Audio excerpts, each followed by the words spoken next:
दोस्तों, मैं हूं कमलेश और आज आपके सामने मैं एक मूवी एक्सप्लेन करने जा रही हूं जो कि कन्नड़ा मूवी कांतारा है।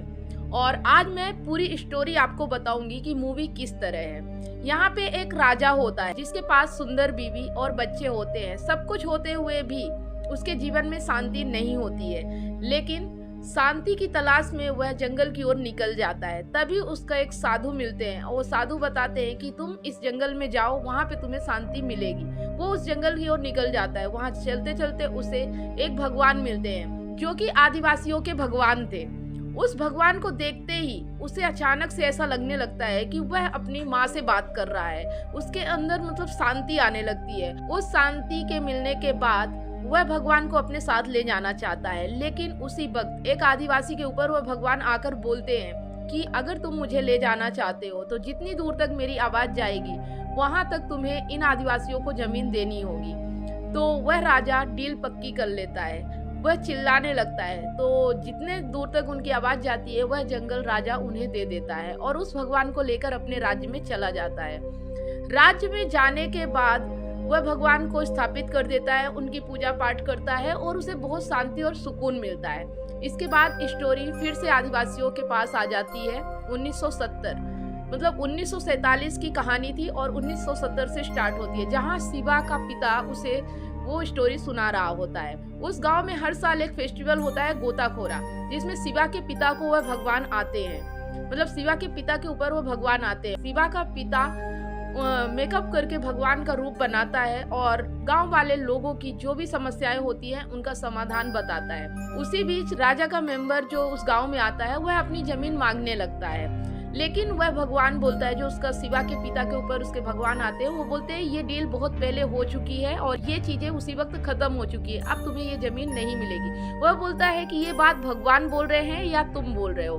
वह बोलता है अगर तुमने सिद्ध कर दिया कि मैं हूँ तो ये जमीन तुम ले सकते हो, लेकिन अगर तुम नहीं सिद्ध कर पाए कि मैं इंसान हूँ या भगवान, तुम्हें ये जमीन नहीं मिलेगी। इसी बात को कहते कहते शिवा के पिता जंगल की ओर भागने लगते हैं। वहां पे अचानक से एक आग जलती है और ये देखते देखते ही शिवा भी उनके पीछे भाग रहा होता है, लेकिन अचानक से शिवा के पिता वहीं गायब हो जाते हैं। और इसी बीच उस व्यक्ति की भी मौत खून की उल्टियां करने से हो जाती। कहानी आगे बढ़ती है। शिवा बड़ा हो चुका होता है। वह एक रेसिंग खेल रहा था जहां पे एक सुधाकर से उसकी लड़ाई हो रही थी। सुधाकर और शिवा में लड़ाई हो रही थी, लेकिन देवेंद्र नाम का एक आदमी भी रहता है। लोग सुधाकर का नाम लेते हैं, चीटिंग करते हैं, लेकिन देवेंद्र शिवा का साथ देता है और उसका साथ इसलिए देता है ताकि वह उसके साथ षड्यंत्र रच सके। इसके लिए वह उसे अपने साथ मिला लेता है। आगे कहानी बढ़ती है और देवेंद्र और शिवा एक दूसरे के साथ काम करने लगते हैं। उसी बीच एक फॉरेस्ट ऑफिसर आता है जो अपने काम में बहुत ही ईमानदार होता है। वह जंगल को बचाना चाहता है। लोग जंगल की लकड़ियां काट के अपना जीवन चला रहे होते हैं। शिवा अपने दोस्तों के साथ सुअर का शिकार करने निकलता है, लेकिन यह बात उसकी माँ को पसंद नहीं होती है क्योंकि वहाँ पे बड़ा अवतार की पूजा होती है, जिस वजह से उसकी माँ को यह बात पसंद नहीं होती है। लेकिन फिर भी शिवा नहीं मानता है और जंगल की लकड़ियां काटते रहते हैं। लेकिन पुलिस ऑफिसर किसी भी तरह से शिवा को फंसाना चाहता है, लेकिन देवेंद्र जो होता है वह गांव वालों से उनकी जमीन अपने नाम करवाना चाहता है और यही वह चोरी छुप के करवा रहा था। तभी शिवा वहां पे आ जाता है और उनके बीच काफी झगड़ा होता है। इसी बीच लीला भी फॉरेस्ट गार्ड की ट्रेनिंग कर रही होती है और उसकी ट्रेनिंग पूरी हो जाती है और वह गाँव आ जाती है और उसकी नौकरी पुलिस में लग जाती है। पुलिस की नौकरी पाते ही उसे भी गांव वालों के खिलाफ एक्शन लेना होता है। वह पुलिस वालों के साथ होती है। वह अब ये समझ नहीं पाती कि गांव वालों का साथ दे या पुलिस वालों का साथ। लीला और शिवा बचपन से ही एक दूसरे को प्यार करते थे। जब पुलिस वालों ने ये फैसला लिया उस वक्त लीला कुछ भी ना कह पाई और इस बात को शिवा और गाँव वाले नाराज हो गए सुन के और शिवा भी उससे नफरत करने लगता है। इसके बाद पुलिस ऑफिसर चाहता है कि किसी न किसी तरह से कोई न कोई बहाने से शिवा को जेल में डाल दिया जाए। उन्हीं के साथ सुधाकर दारू पी रहा था और वह पुलिस वालों को बताता है कि मैं आपको बता सकता हूँ कि शिवा इस वक्त कहाँ मिलेगा। और पुलिस वाले शिवा को जाके पकड़ लेते हैं जंगल काटते हुए और शिवा को जेल में ले जाके डाल देते हैं। इसी बीच शिवा का जो भाई होता है गुरवा, उसमें देवता आते हैं और वह कहते हैं कि शिवा को छुड़ाना पड़ेगा।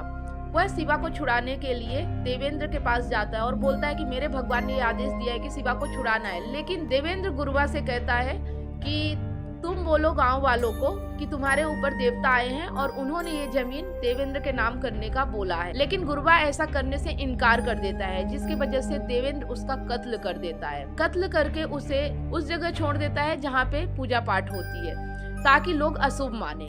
शिवा 2 दिन बाद जब वह जेल से बाहर निकलता है, उसको यह बात पता चलती है कि उसके भाई का कत्ल हो चुका है। वह देवेंद्र के पास आता है और देवेंद्र कत्ल का इल्जाम मुरलीधर के ऊपर लगा देता है। वह यह चाहता है कि इनके बीच झगड़ा हो और पुलिस वाला ऑटोमेटिक रास्ते से हट जाए। शिवा के हाथों पुलिस वाले को मरवाना चाहता था। इसी बीच देवेंद्र का भी एक बेटा होता है, वह अपने बेटे को भी उसी राजा की कहानी सुना रहा होता है। इसके बाद पुलिस गांव में आती है और गांव वालों को बोलती है कि तुम यहाँ जंगल नहीं काट सकते हो। इसी बीच गांव वाले और पुलिस वालों के बीच झगड़ा होने लगता है और देवेंद्र भी अपनी गोली से फायरिंग करने लगता है। इसी बीच शिवा के ऊपर भगवान आ जाते हैं और वह सबको मारने लगता है। इसी बीच देवेंद्र की भी असलियत उसके सामने आ जाती है और देवेंद्र का भी गला काट के मार डालता है। इसके बाद शिवा की शादी लीला से हो जाती है और लीला से शादी होने के बाद वह प्रेग्नेंट हो जाती है। इसी बीच फिर से वो फेस्टिवल आ जाता है गोताखोरा, जहां इस बार शिवा को भगवान आते हैं, शिवा के ऊपर भगवान आते हैं और वह उसी तरह से तैयार होता है जिस तरह से उसके पिता तैयार होते हैं और वह गांव वालों की समस्या को सॉल्व करता है। और उसी तरह से वह जंगल से एक आवाज आती है जो उसके भगवान की होती है। उस आवाज को सुनते हुए वह जंगल की ओर भागता है। जंगल में उसके पिता उसको नजर आते हैं और पिता के साथ फेस्टिवल मनाने लगता है उसी तरह से जैसे कि पहले मनाया जाता था।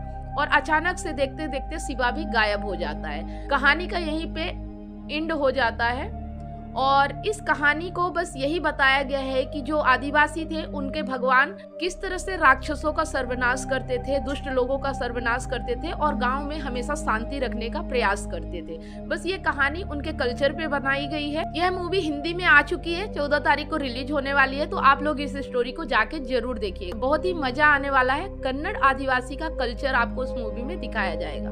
तो मिलते हैं एक नए वीडियो के नई स्टोरी के साथ। तब तक आप सब लोगों को धन्यवाद। और अगर तुम लोग नए हो तो सब्सक्राइब करो, वो जो लाल वाला बटन है उस पर फूट फेंक के मारो या फिर मोमबत्ती, मुझे नहीं पता, बस क्लिक हो जाना।